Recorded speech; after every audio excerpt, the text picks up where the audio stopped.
નમસ્કાર દોસ્તો, આપણે નિયંત્રણ અને સંકલનમાં જે જુદા જુદા પોઈન્ટ ભણીએ છીએ એના અંતર્ગત ગઈકાલે આપણે પરાવર્તિત ક્રિયાની વાત કરી હતી.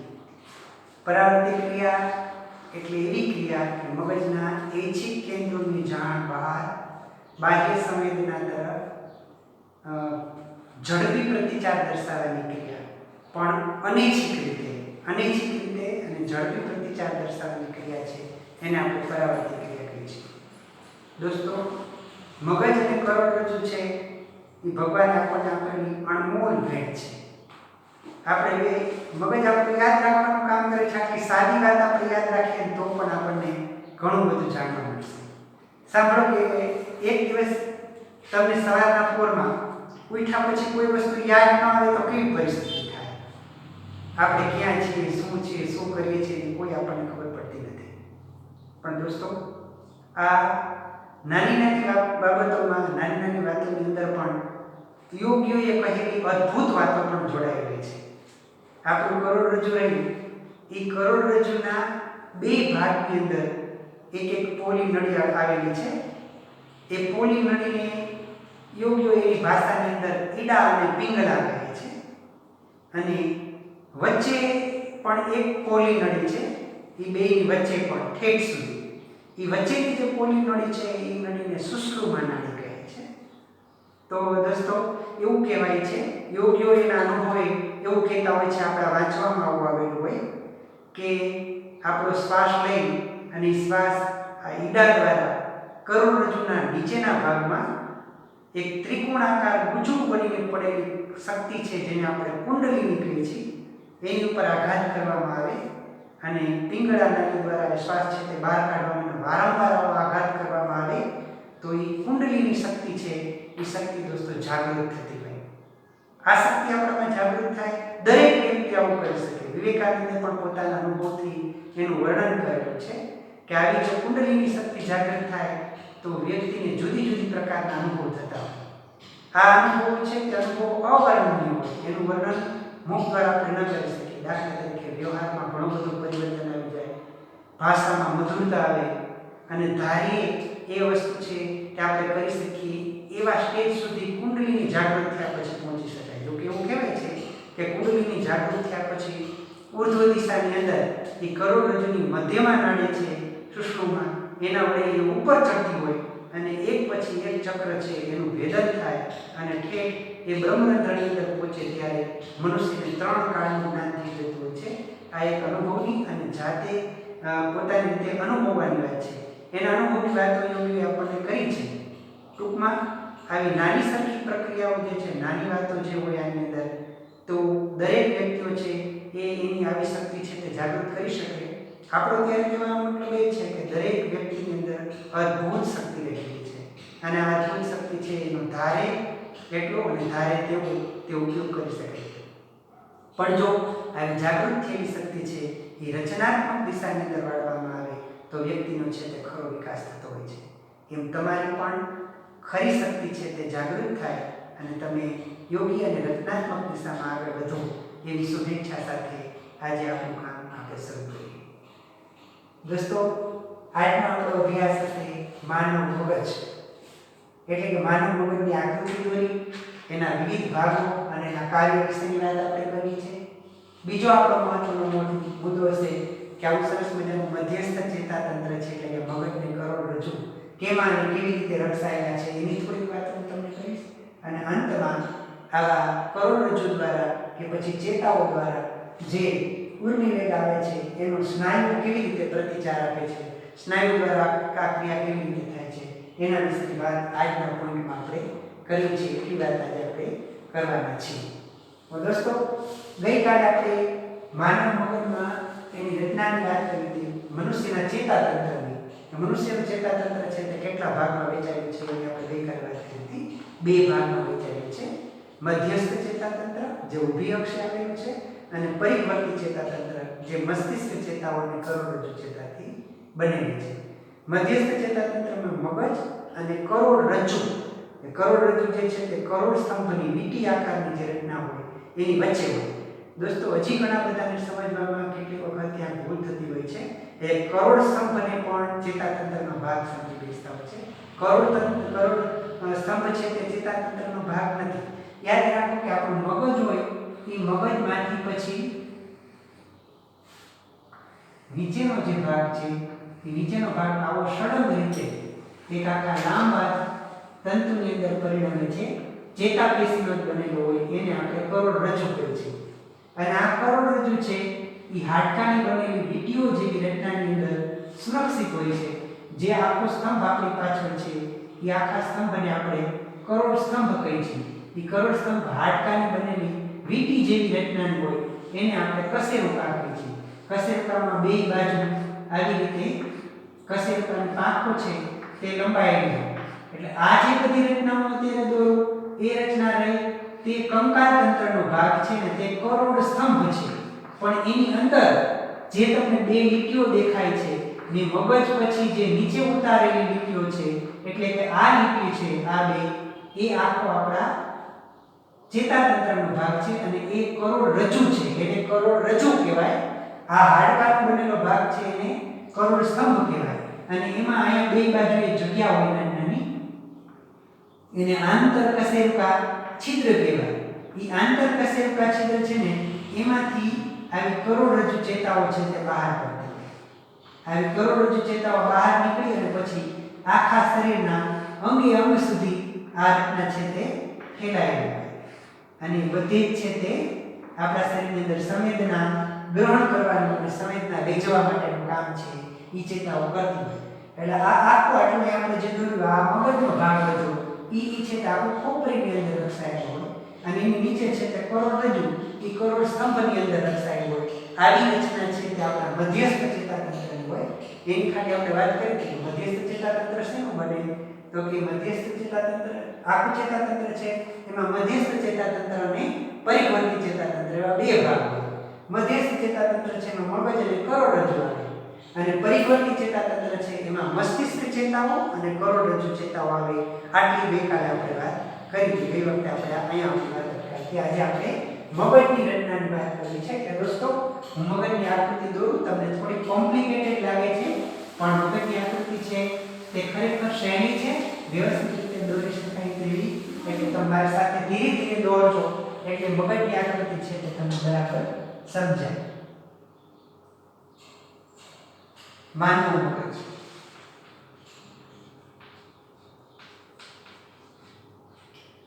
આકૃતિ હંમેશા મારી સાથે ધીરે ધીરે દોરવાની કોશિશ કરવાની એટલે આકૃતિ તમે મારી સાથે સારી દોરી શકો.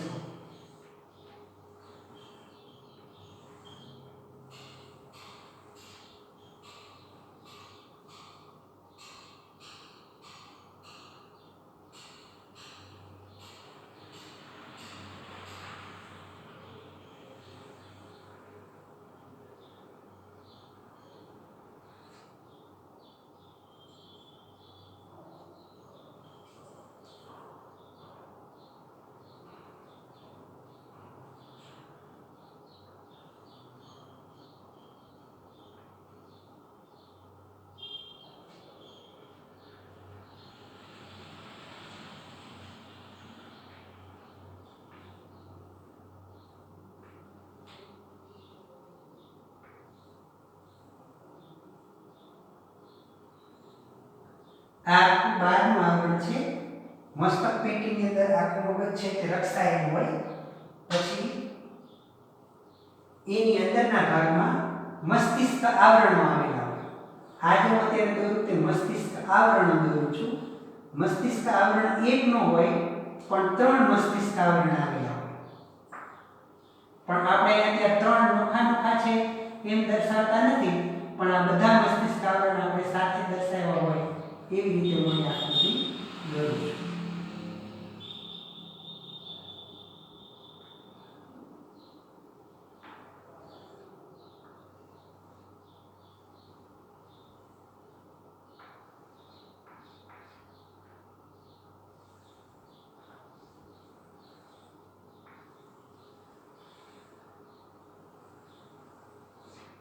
ઉપરની મસ્તક પેટી છે, પછી એની અંદર 3 મસ્તિષ્ક આવરણ, પછી આ આખું મગજ છે તે અંદરથી પોલ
અંદરથી આટલો ભાગ છે તેને આમ ઓળવાનું.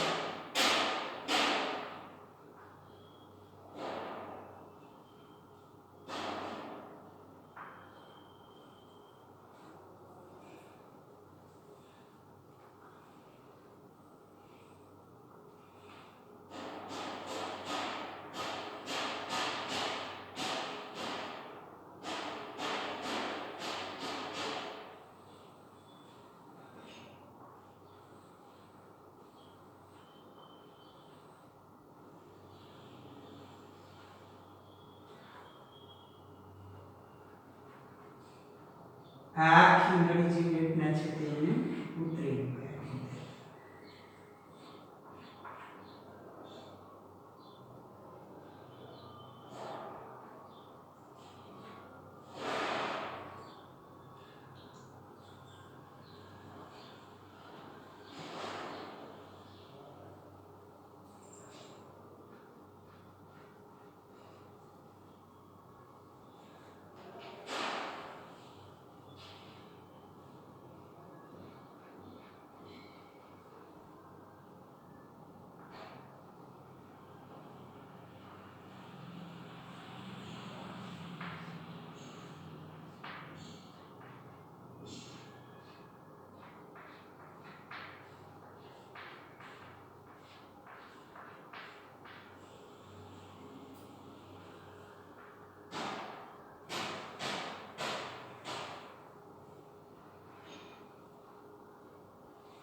આ બધી મગજની ગોળીવાળી રચના છે.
આપણે નામ નિર્દેશન કરીએ. આ છે મસ્તક પેટી, ખોપરી,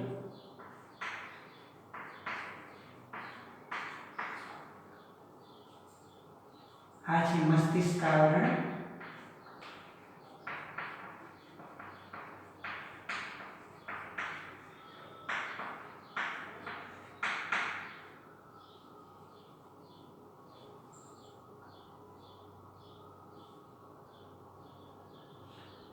અહીંયાથી આ છે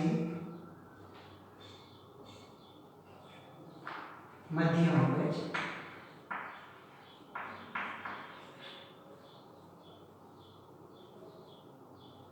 આ છે અનુમસ્તિષ્ક,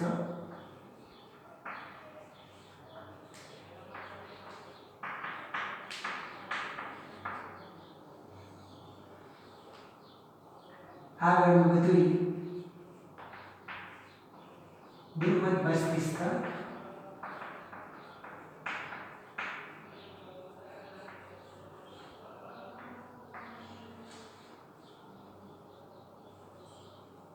અહીં છે પિટ્યુટરી ગ્રંથિ,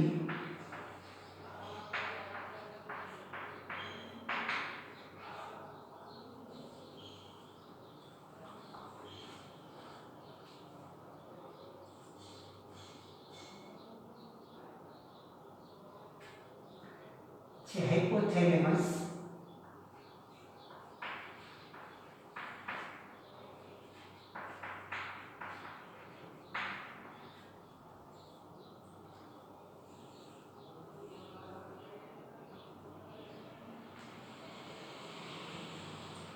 અહીં છે સેતુ,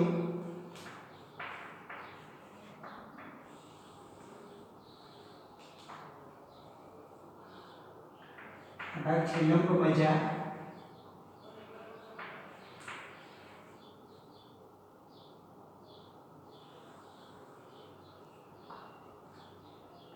અને પછી છેવટનો ભાગ હોય નીચે એ હોય કરોડસ્તંભ, કરોડરજ્જુ.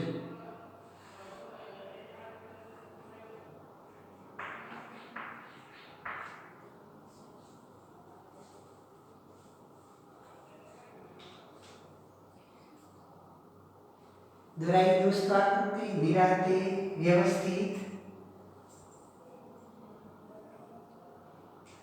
જો કે તમને પરીક્ષામાં કલર પેનો વાપરવાની મનાઈ હોય છે, તમારે એક જ પેનથી દોરવાનું છે, પણ અત્યારે તો શું કે આપણે બધા ભાગ નોખા નોખા દર્શાવવાના હોય, એટલે આપણે જુદા જુદા ચોક વાપરીએ તો તમને ખબર પડે કે કયો ભાગ ક્યાંથી કેવી રીતે છૂટો પડે ને કયો ભાગ દોરેલો છે એના વિશેની વાત આપણે કરી શકીએ. એટલા માટે આ બધું અલગ અલગથી આપણે કરેલું હોય.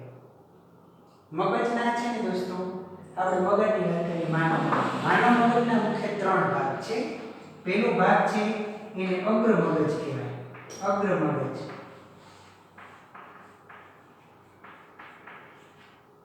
બીજો ભાગ છે એને મધ્ય મગજ કહેવાય,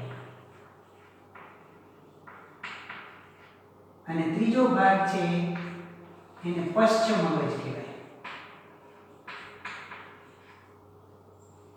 અગ્ર મગજ, આ બધો ભાગ, આટલો ભાગ છે તે મધ્ય મગજ, અને છેવટવાળો છે તે પશ્ચિમ મગજ. 3 ભાગ. અગ્ર મગજ છે ને એની અંદર બૃહદ મસ્તિષ્ક આવે, બૃહદ મસ્તિષ્ક અને ઘ્રાણપિંડ.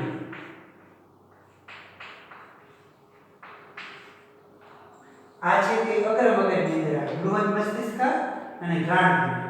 મધ્ય મગજમાં આવે ચતુષ્કાય,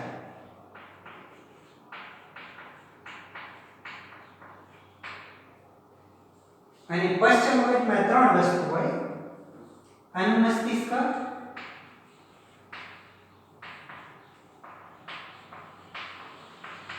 સેતુ અને લંબમજા. અનુમસ્તિષ્ક, સેતુ અને લંબમજા એ ત્રણેય છે તે પશ્ચિમ મગજની અંદર આવે. જો દોસ્તો, અગ્ર મગજ છે એ આટલો ભાગ કહેવાય. અગ્ર માણસનું મગજ છે એ તો ખૂબ સખત જગ્યામાં એટલે ખોપરીમાં રક્ષાયેલું છે. આવું અતિ સંવેદનશીલ ભાગ હોય ને એની અંદર ખૂબ અડી જાય ખાલી તો પણ આપણા મગજની અંદર આપણા શરીરમાં ઘણા બધા ફેરફાર થઈ જતા હોય. તો એવું કંઈ ન થાય એટલા માટે અતિ સખત આવરણની અંદર રક્ષાયેલું છે. એની અંદર એ પાછા 3 મસ્તિષ્ક આવરણ હોય. એમાં મસ્તિષ્ક મેરુ જળ ભરેલું હોય, અને મસ્તિષ્ક મેરુ જળની અંદર આપણું મગજ છે તે રક્ષાયેલું છે, જેથી શોક કે આંચકા લાગે આપણને હલનચલન થાય તો પણ મગજને કાંઈ ઈજા થતી નથી. પણ આખો અગ્ર મગજનો ભાગ છે એ બહુ મોટો છે. એમાં બૃહદ મસ્તિષ્ક આવે. બૃહદ મસ્તિષ્ક એટલે આટલો બધો આવડો જે ભાગ છે તે બૃહદ મસ્તિષ્ક અને ઘ્રાણપિંડ. અગ્ર મગજની અંદર છે ને આ બૃહદ મસ્તિષ્ક રહ્યું ને એના 4 ખંડ હોય. જો કે એની વાત અત્યારે તમારે આવતી નથી, પણ એ છે મહત્વનું. એના 4 ખંડો કેવા હોય? આવો ખંડ હોય, પછીનો બીજો ખંડ હોય, પછી એક ત્રીજો ખંડ હોય, અને આગળ પડતો અહીં એક ખંડ હોય. આ આગળનો ભાગ છે ને એને અગ્ર કપાલી ખંડ કહેવાય, અગ્ર કપાલી ખંડ. આ પહેલો જે ભાગ આગળનો આટલો મગજમાં હોય છે. બીજો ભાગ છે ને આટલો એને મધ્ય કપાલી ખંડ કહેવાય. મધ્ય કપાલી ખંડ. આ ત્રીજો ભાગ છે ને એને પશ્ચ કપાલી ખંડ કહેવાય. ધ્યાન રાખજો, અહીં આપણે છે ને આજે અગ્ર મગજ, મધ્ય મગજ અને પશ્ચિમ મગજ કહીએ. અગ્ર મગજમાં આટલું, પણ એ આટલામાં આ બધું. બરાબર છે? મધ્ય મગજ માત્ર આટલું જ અને પશ્ચિમ મગજમાં આ બધું આટલું. એ ત્રણ ભાગ પડે એના. તો અગ્ર કપાલી ખંડ, મધ્ય કપાલી ખંડ, પશ્ચ કપાલી ખંડ અને ધ્રાણ. એટલે આની અંદરથી આપણે એવું કહી શકીએ કે અગ્ર મગજ છે ને એની અંદર બધા ઐચ્છિક ક્રિયાઓ માટેના કેન્દ્ર આવેલા છે. ઐચ્છિક ક્રિયાઓ માટેના એટલે કેવા? આપણી ઈચ્છા પ્રમાણે જે કામ કરતા હોય તેવા. દાખલા તરીકે મારે મસ્તકની ગરદનના મલાવો છે, હાથને આમ કરવા છે, પગ વડે આમ વાળવા છે અથવા તો કૂદવું છે, તો આ બધી મારી ઈચ્છા શક્તિ પર આધારિત છે. મારે ક્યારે એવું કરવું છે એ મને ખબર હોય.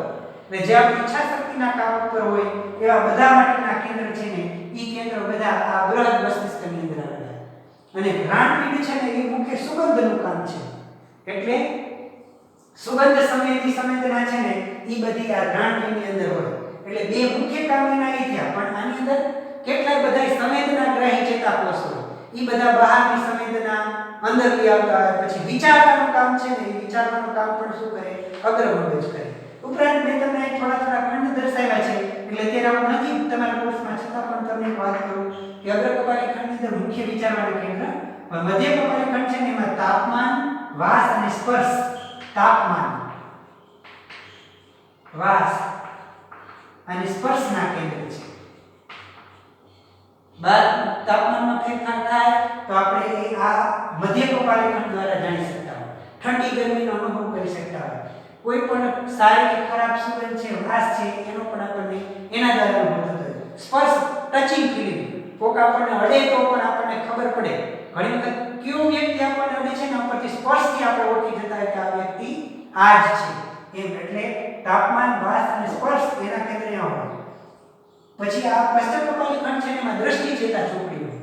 એટલે દ્રષ્ટિ સંવેદી સંવેદના છે ને ત્યાં હોય. આ જે અહીંયા પાછળના ભાગમાં કોક મારે ને જોરદાર રીતે તો આપણે આંધળા થઈ જતા હોય. આંખો ખરેખર ત્યાં નથી, પણ મગજ દ્વારા આંખથી જોવા માટેના કેન્દ્ર છે તે ત્યાં છે. એટલા માટે આપણને ત્યાં એવો અનુભવ થતો. આ જે ખંડ છે ને એને સંખપ ખંડ કહેવાય. સંખપ ખંડ. અને સંખપ ખંડ છે ને એની અંદર કાન દ્વારા સાંભળવાના, નાક દ્વારા છે તે સૂંઘવાના અને આંખ દ્વારા જોવાના આવા બધા કેન્દ્ર છે. એ બધા કેન્દ્ર એની અંદર આવેલા. એટલે આપણે મુખ્ય જે વાત કરીએ તે અગ્ર મગજની અંદર ખાસ કરીને ઐચ્છિક સ્નાયુ સંબંધિત હોય બધા કેન્દ્ર. બહારની બધી સંવેદના અંદર લઈ આવે, પછી પૃથ્થકરણ કરે, સંવેદના બહાર મોકલે, વિચારવાનું કામ કરે, સુગંધ સંબંધી કાર્ય, એ બધું ક્યાં થાય? અગ્ર મગજની અંદર. મધ્ય મગજ છે ને એ તો એક નાનકડો ભાગ છે, ચતુષ્પાદ. એ મધ્ય મગજ છે ને એની અંદર એ પ્રકારના મધ્ય મગજ કયો એ પશ્ચિમ મગજને અને અગ્ર મગજને બેને જોડવાનું કામ કરે. એટલે પશ્ચિમ મગજમાંથી આવતી સંવેદના મધ્ય મગજમાં જાય અને મધ્ય મગજમાંથી પછી બૃહદ મસ્તિષ્કની અંદર બધી સંવેદનાઓ છે તે જતી હોય. એટલે એનું કામ મુખ્ય તે હોય. પશ્ચિમ મગજની અંદર ત્રણ ભાગો આવેલા છે. અનુમસ્તિષ્ક. અનુમસ્તિષ્ક એટલે નાનું મગજ. તમે પિક્ચરનો તમારો પેલો ડાયલોગ પણ તમે સાંભળ્યો હશે, ઇધર છોટા મગજ હોતા હૈ, ઇધર મત મારના, ઇધર છોટા મગજ હોતા હૈ. બરાબર ને? એટલે એની સાથે આમાં થોડું સંબંધિત છે, પણ એ આમાં બેની વાત આવે ત્યારે તો અનુમસ્તિષ્ક છે ને એટલે નાનું મગજ. નાનું મગજ આપણા શરીરનું સંતુલન જાળવવાનું કામ કરે. આપણે બરાબર પેન્સિલ પકડી શકીએ, યોગ્ય રીતે લખી શકીએ, હાલતા ચાલતા દોડી ન પડીએ, એના બધા માટેનું કામ છે તે અનુમસ્તિષ્ક કરે. એટલે આપણામાં નાનું મગજ છે તે વિકાસ કરવું. જો વાંદરાની અંદર કે બીજા બધા પ્રાણીઓમાં છે ને સંતુલન જાળવવાનું કામ પૂંછડી કરે. તો માણસની પૂંછડી નથી. આપણી પૂંછડી હોત ને તો મને તો એવું લાગે છે કે આપણે પૂંછડી હોત ને તો અત્યારે જે વિકાસ થાય એના કરતાં પણ વધારે સારો વિકાસ આપણે સાધી શકીએ. કારણ શું કે પૂંછડી હોત તો પૂંછડી પોતે સંતુલન જાળવવાનું કામ કરે અને આપણે નાનું મગજ બીજે ક્યાંક વાપર્યું હોત. પણ અત્યારે આપણું નાનું મગજ છે તે શેમાં રોકાયેલું છે? શરીરનું સંતુલન જાળવવા માટેની ક્રિયામાં આપણું નાનું મગજ છે. સેતુ અને લંબ મજા એમાં બેમાં છે ને અનૈચ્છિક ક્રિયાના કેન્દ્ર છે. અનૈચ્છિક ક્રિયાના કેન્દ્ર.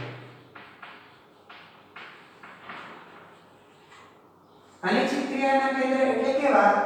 દાખલા તરીકે રુધિરનું દબાણ,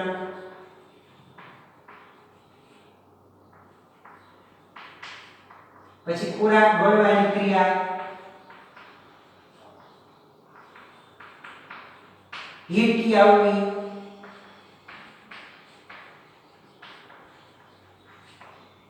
હૃદયની ગતિ, ફેફસાની ગતિ, આ બધા અનિચ્છિક ક્રિયાના જે કેન્દ્ર છે એ બધા કેન્દ્ર છે ને ઈ આ સેતુ અને લંબમજાની અંદર આવે.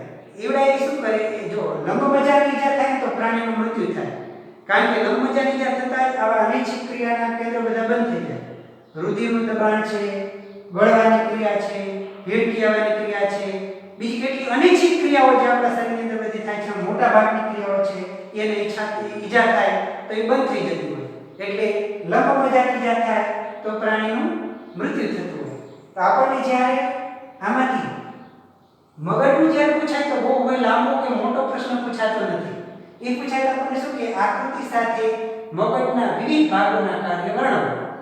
તો આપણે આકૃતિ દોરવાની અને મગજના મુખ્ય 3 ભાગમાં વહેંચવામાં આવ્યું છે: અગ્ર મગજ, મધ્ય મગજ અને પશ્ચ મગજ. અગ્ર મગજની અંદર બૃહદ મસ્તિષ્ક અને ધ્રાણપીંડનો સમાવેશ થાય છે. મધ્ય મગજની અંદર ચતુષ્કાય હોય. પશ્ચ મગજની અંદર અનુમસ્તિષ્ક, સેતુ અને લંબમજા. બૃહદ મસ્તિષ્ક અને ધ્રાણપીંડની અંદર સુગંધ સંબંધી અને એચિક્સના ક્રિયાઓ માટેના કેન્દ્ર આવેલા છે. એટલે કે વિચારવાની ક્રિયા છે, તાપમાન છે, વાસ છે, સ્પર્શ છે, દ્રષ્ટિ છે, ધ્રાણ છે, એના બધા સંબંધિત કેન્દ્ર છે તે ક્યાં છે? બૃહદ મસ્તિષ્કની અંદર આવેલા છે. ચતુષ્કાય એ પશ્ચિમ મગજની અથવા તો પાછળથી આવતી જે બધી સંવેદના અગ્ર મગજમાં મોકલવાનું કામ કરે અને બૃહદ મસ્તિષ્ક છે એની અંદરથી આવતી બધી સંવેદના છે તે પશ્ચિમ મગજની અંદર ધકેલી દેવાનું કામ ચતુષ્કાય કરે. અનુમસ્તિષ્ક શરીરની અંદર સંતુલન જાળવવા માટેનું કામ કરે અને સેતુ અને લંબમજા જેવા જે અંગો છે એની અંદર આપણે ખાસ કરીને અનિચ્છિક ક્રિયાના કેન્દ્ર આવેલા છે. એટલે રુધિરનું દબાણ, તાપમાન, પછી ગળવાની ક્રિયા, હિરકી આવવી, શ્વસન, અનુનાદનું પરિસંકોચન, શ્વસનની ક્રિયા, એના બધા માટેના કેન્દ્ર છે તે શ્વાસોચ્છ્વાસ, એના બધા માટેના કેન્દ્ર છે તે છે લંબમજાની અંદર આવેલા છે. એટલે એમાં જો કંઈ ઈજા થાય તો પ્રાણીનું મૃત્યુ થાય.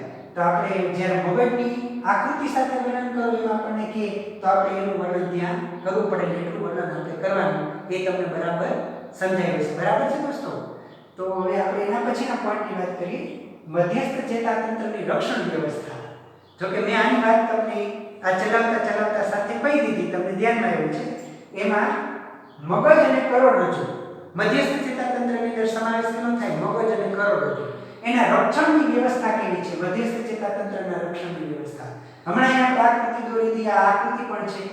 મગજ છે તે આખું હાડકાની બનેલી પેટીની અંદર ગોઠવાયેલું છે, જેને આપણે મસ્તક પેટી કહીએ છીએ. જે અતિ સખત આવરણ છે. કોક તમે બહારથી પાણી મારો તો પાણી ભટકાઈને પાછો પડે એવા પ્રકારની સખત ખોપરી છે આપણે. એ ખોપરીની અંદર 3 મસ્તિષ્ક આવરણ હોય છે. એ મસ્તિષ્ક આવરણ હોય એમાં મસ્તિષ્ક મેરુ જળ ભરેલું હોય. મસ્તિષ્ક મેરુ જળ. જો કે આ મસ્તિષ્ક મેરુ જળ દ્વારા મગજને પોષક તત્વો પહોંચતા હોય ઉત્સર્ગ દ્રવ્યમાંથી બહાર નીકળતા હોય. પણ એ મેરુ જળ ભરેલું છે એની અંદર આખી મગજની રચના છે કે બહારથી કંઈ શોક લાગે કે આંચકા લાગે તો એનાથી આપણું રક્ષણ થતું હોય. પછી કરોડરજ્જુની વાત છે તો કરોડરજ્જુ છે ને એની ફરતે પણ આવા આવરણો આવેલા, તાનિકા આવરણ કહેવાય. એ તાનિકા આવરણ છે, એ તાનિકા આવરણની વચ્ચે કરોડરજ્જુ છે તે આવેલું છે. એટલે એક તો કરોડ સ્તંભની રચના, કરોડ સ્તંભની વીંટીઓ જેવી રચના અને વીંટીઓ જેવી રચનામાં વચ્ચે પાછા બાર અંદર બાર છે બાહ્ય તાનિકા, અંતર તાનિકા એવા તાનિકા આવરણ હોય. એની વચ્ચે આખું કરોડરજ્જુ છે તે રક્ષાયેલું છે. એટલે એના રક્ષણની વ્યવસ્થા ખૂબ જ સરસ રીતે વ્યવસ્થિત રીતે ગોઠવાયેલી છે, જે આપણને ખૂબ જ અનુકૂળ છે. અને એને કારણે આપણી આ જે બાહ્ય સંવેદના, અંતર સંવેદના જે છે સંવેદના સાથે સંકળાયેલા અંગો છે તે અતિ રક્ષણની વ્યવસ્થામાં ગોઠવાયેલા છે. ખબર પડી દોસ્તો કેવી રીતે રક્ષણ છે? મગજનું રક્ષણ છે ને આપણે થાય ખોપરી ને મસ્તિષ્ક આવરણ વડે. અને કરોડરજ્જુ છે ને એનું રક્ષણ કરે કરોડ સ્તંભ. પણ કરોડ સ્તંભની ફરતે અંદર પેલા તાનિકા આવરણ આવેલા છે અને તાનિકા આવરણની વચ્ચે આપણું કરોડરજ્જુ છે તે ગોઠવાયેલું છે અને એના વડે આપણી રક્ષણની વ્યવસ્થા થતી હોય છે. સ્નાયુ પેશી દ્વારા ચેતા ઊર્મિ વેગનો પ્રતિચાર. આપણી સ્નાયુ પેશી છે એ કેવી રીતે સંકોચન અને શિથિલન પામે છે, ચેતાપેશીને કેવી રીતે એ પ્રતિચાર આપે છે. આપણે ખબર છે દોસ્તો કે ચેતાપેશી છે એ ચેતાતંતુઓના જાળામાં ગોઠવાયેલી છે. એમાં આપણને ખબર છે કે બહારની સંવેદના છે તે પેલા ચેતાપેશી દ્વારા કરોડરજ્જુમાં થઈને મગજમાં પહોંચે. મગજની અંદર એના પ્રતિચાર માટેનો નિર્ણય લેવાય. નિર્ણય પછી પ્રતિચાર એટલે કે ચાલક ચેતા છે એ ચાલક ચેતા મારફતે સ્નાયુ સુધી આ સંવેદના છે તે પહોંચે. સ્નાયુમાં આવ્યા પછી એ વિશેષ પ્રકારના રસાયણો વડે એ સ્નાયુ પેશીને ઉત્તેજે. દોસ્તો તમે આગળ પણ ભણ્યા છે કે સ્નાયુ પેશીની અંદર સંકોચનશીલ પ્રોટીન હોય. કેવું હોય? સંકોચનશીલ પ્રોટીન.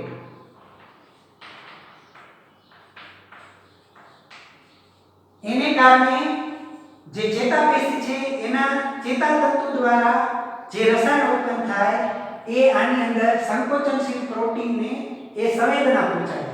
એટલે સંકોચનશીલ પ્રોટીન છે ને એનો પ્રતિચાર આપે. એટલે શું થાય કે એની અંદરનો સ્નાયુ રસ છે તે સંકોચાઈ પણ શકે અને શિથિલન પણ પામી શકે. એટલે સ્નાયુ કોષો પોતાનો આકાર બદલી શકે. એ આકાર બદલીને નાના મોટા થાય. નાના મોટા થવાના પરિણામે સંકોચન પામી અને ઝડપથી હાથ પાછા પણ ખેંચાઈ જાય અને શિથિલન પામીને પાછા મૂકી પણ શકાય.